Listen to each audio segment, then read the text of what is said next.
The end of us is often the beginning of me. It sounds poetic, doesn't it? Almost cruelly poetic. Because when we say the end of us, what we really mean is the collapse of something sacred, an ending we didn't plan for, a silence we didn't consent to, a disconnection that feels like a small death. But perhaps, endings are not always annihilations. Sometimes they are doorways. I've sat across from so many people who are mourning the end of a relationship, not just the loss of a partner, but the loss of who they were inside that relationship. Because when we love, we don't just share a bed or a life, we share a mirror. And when the other person disappears, we are left staring into a space that no longer reflects us back. Who am I now, without the one who once saw me? It is in that question that the beginning of me starts to take shape. We often imagine that love completes us. We say, "You're my other half. You make me whole," as if we are born fragmented, waiting for someone to fill in the missing lines. But love doesn't complete us. It reveals us. It shows us parts of ourselves that we didn't know how to access alone. It expands the boundaries of our identity. And so when love ends, it doesn't erase who we were. It returns us to ourselves, altered. There's a kind of intimacy that only solitude can teach you. After the us dissolves, there's a silence that can be unbearable at first. The bed feels too big. The mornings are too quiet. The rituals of togetherness, good morning texts, shared dinners, the sound of someone's laughter from another room, all vanish. And in that vacuum, something new begins to stir, the faint sound of your own voice. We spend so much of our lives adjusting our volume to fit someone else's frequency. When the relationship ends, you start to hear your own sound again, unfiltered, sometimes dissonant, but true. That rediscovery is not always graceful. It's clumsy, it's lonely, it's disorienting, but it is also deeply human. Because the end of us confronts us with a truth that love had allowed us to forget, that the relationship with ourselves is the one that endures all others. I often think of endings as a form of exile. You are cast out from the land of familiarity, the shared jokes, the mapped-out routines, the invisible grammar of connection, and you must now learn a new language, the language of yourself. At first, you speak it poorly. You fumble. You revert to old patterns. You reach for your phone to text them and then stop, your fingers hovering over letters that no longer belong to you. You walk into a cafe and instinctively look for their face in the crowd. It's a form of phantom pain. The body remembers before the mind accepts. But slowly, you begin to build a home inside yourself again. You cook meals for one. You sleep diagonally. You start to make choices not out of habit, but out of curiosity. What do I like when no one else is watching? What music do I play when there's no one to share the playlist with? These are small questions, but they carry enormous power, because they're not just about preference. They're about identity. The end of us often feels like a fracture, but sometimes it's a shedding. The version of you that existed in that relationship had certain contours, defined by love, compromise, and the subtle choreography of we. When that dance ends, you're invited to move differently. You can rediscover the parts of you that were silenced or softened in the name of harmony. We like to believe that love should never cost us ourselves, but that's rarely true. Love, at its best, is a negotiation between connection and autonomy, between belonging and freedom. When the relationship collapses, one of the first things you reclaim, often painfully, is your freedom. But freedom without orientation can feel like chaos. You must learn to navigate again, not as half of a pair, but as a whole human being. And that's where the beginning of me emerges. It's not immediate. It's not dramatic. It's not the cinematic version where you suddenly find yourself in Paris, painting at dawn and dancing barefoot in the kitchen. It's quieter than that. It's in the morning you wake up and realize you didn't think of them first. It's in the way you can sit in silence and not feel empty. It's in how you begin to say "I" again without apology. Every ending carries an initiation. Sometimes I ask people, what if your heartbreak is not a sign of your failure, but a sign of your capacity to feel deeply? What if this pain is not proof that something is wrong with you, but that something inside you is growing? Because heartbreak, as devastating as it is also a teacher. It exposes the architecture of your attachments, the stories you tell yourself about love, about worth, about belonging. It shows you what you give, what you hide, what you fear losing most. And maybe that's the hidden generosity of endings. They return us to the work of becoming. We rarely change when things are comfortable. We change when we are cracked open, when we are forced to confront who we are without the scaffolding of us. That is where me begins, not in the absence of love, but in the aftermath of it. So maybe the end of us isn't really the end. Maybe it's the beginning of the most intimate relationship you will ever have, the one with yourself. But of course, beginnings are never neat. They are messy. They require mourning. They require you to sit with the ghosts of what was and the uncertainty of what's next. Because grief, when honored, becomes transformation. And transformation always begins with a reckoning, with the question, who am I now that everything I built my sense of self around has fallen away? That's not a question you answer once. It's one you live into, day by day, like tracing your fingers over the edges of a scar until it stops hurting.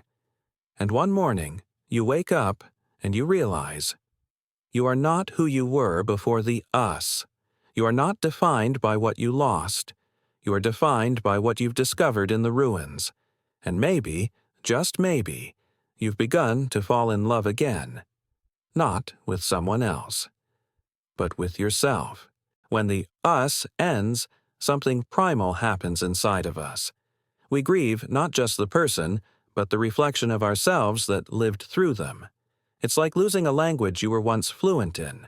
Suddenly, the words you used to say don't make sense anymore.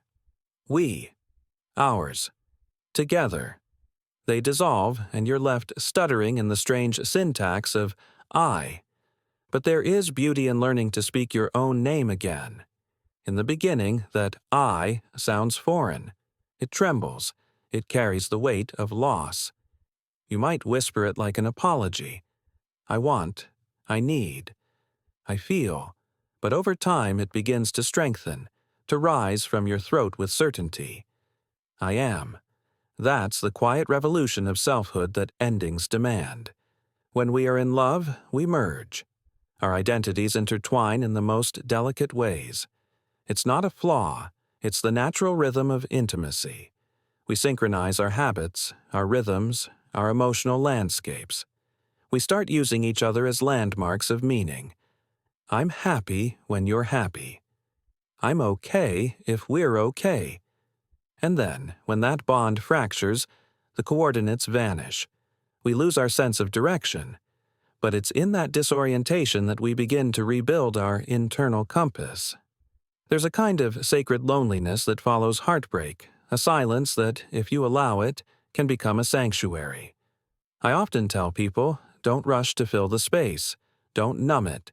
Don't decorate it with distractions. Sit in it. Listen. Because that silence, that's where your truest voice lives.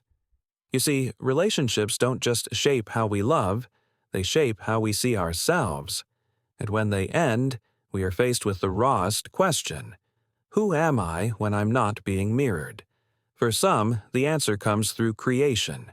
They write, they paint, they travel, they reach for something beyond the debris. For others, it's subtler. A new ritual of morning walks, cooking alone, reading late at night. These aren't just activities. They're small declarations of existence. Each act whispers, I'm still here. And there's something profoundly dignified about that. We often mistake endings for failures. But what if an ending is simply an evolution? A relationship that has completed its purpose doesn't have to be diminished by its duration. Some loves are meant to be lifelong. Others are meant to awaken you and then release you. But in both, there is learning. Sometimes love teaches you how to merge.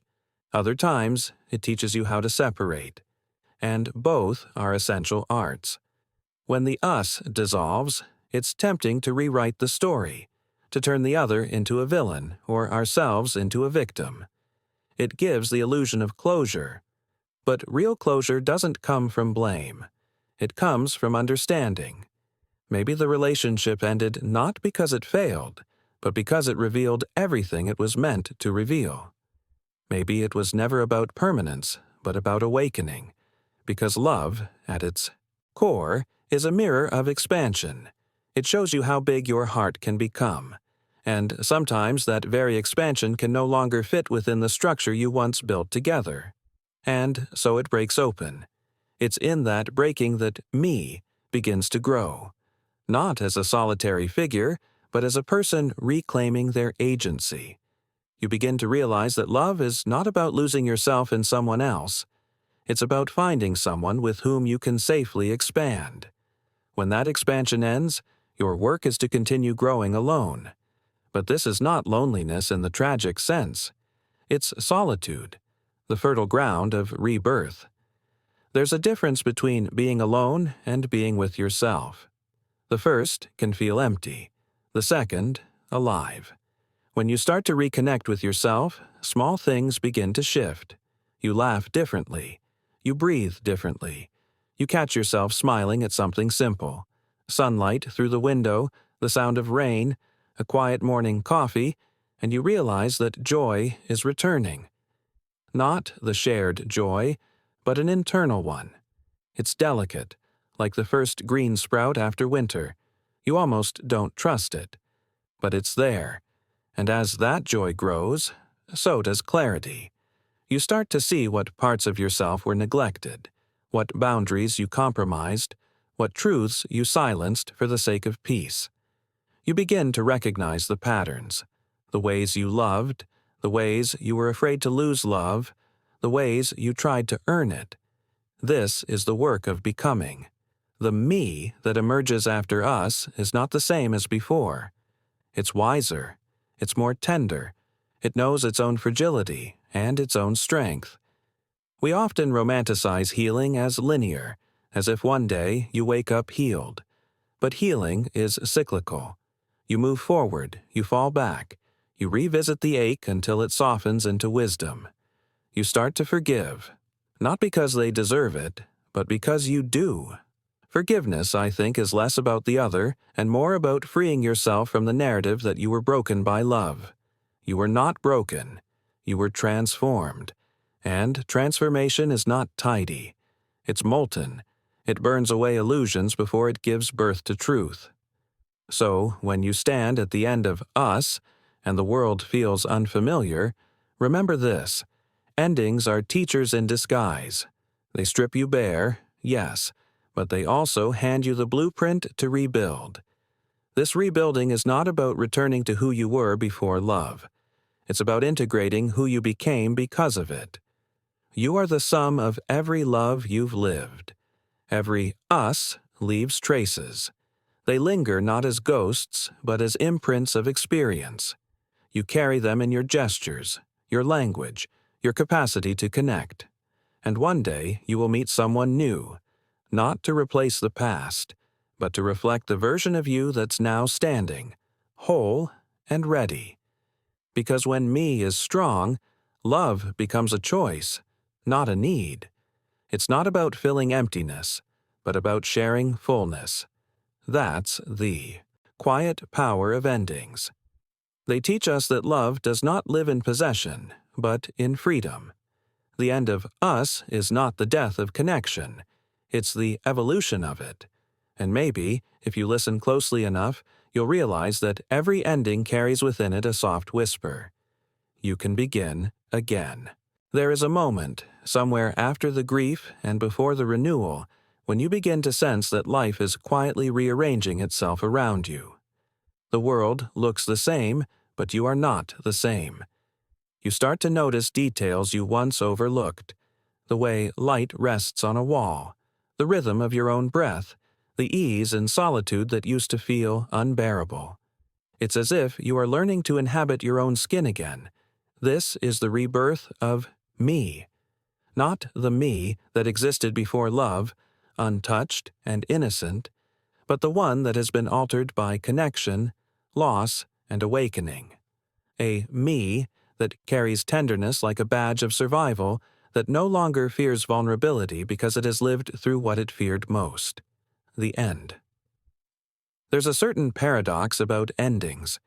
We spend so much energy resisting them, yet they are the very forces that shape our evolution. Without them, there is no growth, only repetition. Think about it. Nature itself thrives on cycles of death and renewal. The tree must shed its leaves before spring can come. The ocean must pull back before the next wave can rise. Why would our emotional lives be any different? The end of us is one such tide. It pulls you inward. It leaves you bare. But in that bareness lies truth. In the aftermath of heartbreak, many of us long for closure. We want the pain to make sense, to fit into a tidy story. But closure isn't something we receive. It's something we create. It begins the moment we stop asking, "Why did this happen to me?" and start asking, "What is this trying to teach me?" That shift from victimhood to authorship is where empowerment lives. Because healing isn't about erasing the past, it's about weaving it into your becoming.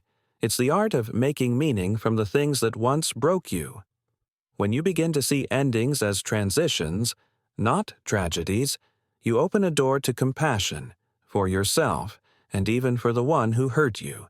You realize that perhaps they too were searching for themselves inside the us. Perhaps both of you were doing the best you could with the emotional tools you had at the time.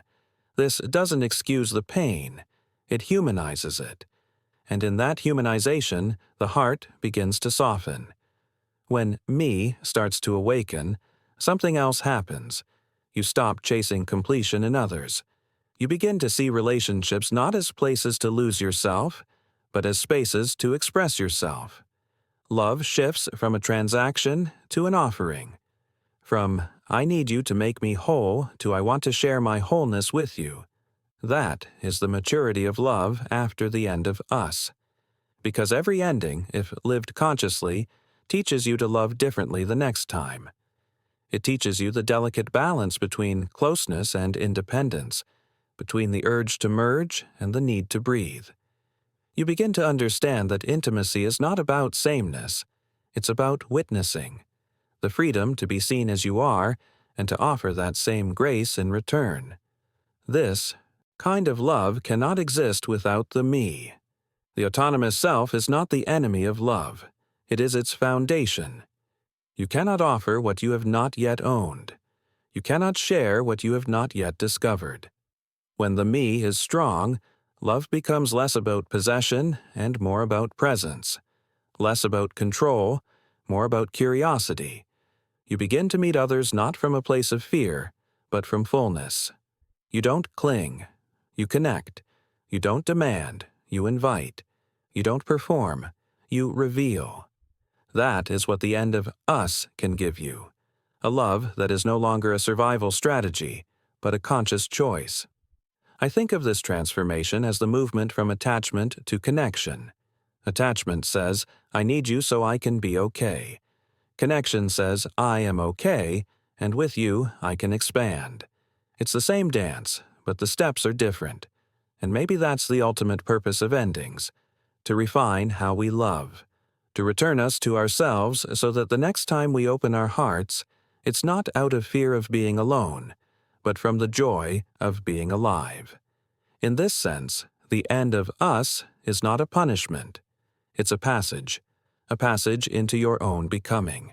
So, if you are standing in that liminal space between what was and what is not yet, let me tell you something. You are not lost. You are in transit. You are between stories. And the in-between is sacred. It is the space where identities are rewritten, where silence becomes wisdom, where grief becomes art. It's the space where the caterpillar dissolves before it learns to fly. You might not recognize yourself right now. That's okay. You are not supposed to. You are becoming. And becoming always feels like breaking before it feels like growth. But there will come a day, a quiet, unassuming day, when you will look back and realize that the end of us gave birth to the most intimate version of yourself you've ever known. You will see that every loss carved a deeper space for love within you, that every heartbreak refined your capacity to feel, that every goodbye taught you to say yes to yourself. Because the end of us is not just about endings, it's about emergence.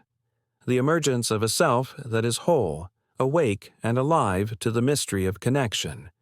You begin to understand that love is not something that happens to you. It's something you participate in, something you co-create from a place of awareness, not longing. And in that understanding, you are finally free. Free to love without fear of losing yourself. Free to walk away without erasing what was beautiful. Free to stand in your solitude, not as absence, but as presence. So, when you think of the end of us, don't see it as a closing chapter. See it as a new language, one that begins with the word me. Because every great story of love, when told fully, is not about two people. It's about the evolution of one soul learning how to love better, deeper, freer. And maybe that's what we're all here to do. To love, to lose, to rediscover, and to begin again. Over and over, each time more awake than before. Because the end of us is not the end of love. It is love, reshaped.